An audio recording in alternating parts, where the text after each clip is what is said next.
വിശുദ്ധ യോഹന്നാൻ എഴുതിയ സുവിശേഷം അധ്യായം 18 വാക്യങ്ങൾ 33 മുതൽ 37 വരെ. പീലാത്തോസിന്റെ മുമ്പിൽ.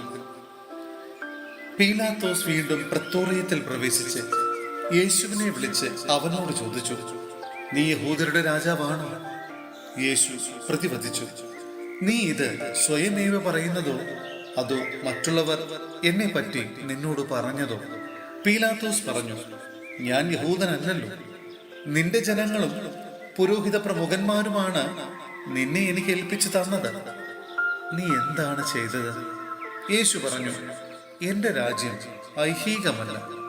ആയിരുന്നുവെങ്കിൽ ഞാൻ യഹൂദർക്ക് ഏൽപ്പിക്കപ്പെടാതിരിക്കാൻ എന്റെ സേവകർ പോരാടുമായിരുന്നു.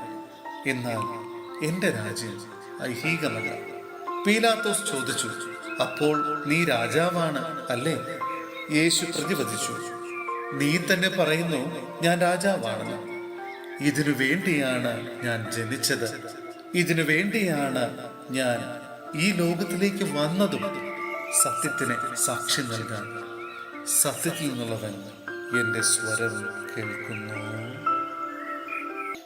സഹോദരരെ, വിശുദ്ധ യോഹന്നാന് ലഭിച്ച വെളിപ്പാടിന്റെ പുസ്തകത്തിൽ നിന്നുള്ള വായന അധ്യായം 19 വാക്യങ്ങൾ 11 മുതൽ 16 വരെ.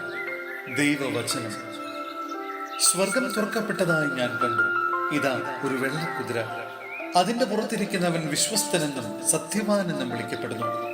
അവൻ നീതിയോടെ വിധിക്കുകയും പടപൊരുതുകയും ചെയ്യുന്നു.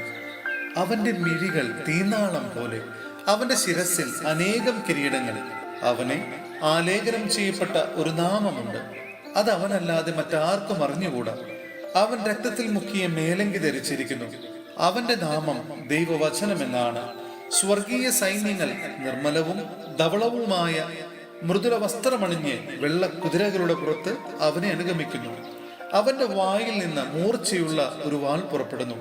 സർവ്വജനതകളുടെയും മേൽ അത് വധിക്കും.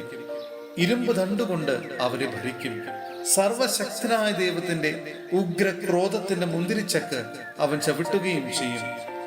അവന് മേലങ്കിയിലും തുടയിലും എഴുതപ്പെട്ട ഒരു നാമമുണ്ട്, രാജാക്കന്മാരുടെ രാജാവും നാഥന്മാരുടെ നാഥനും.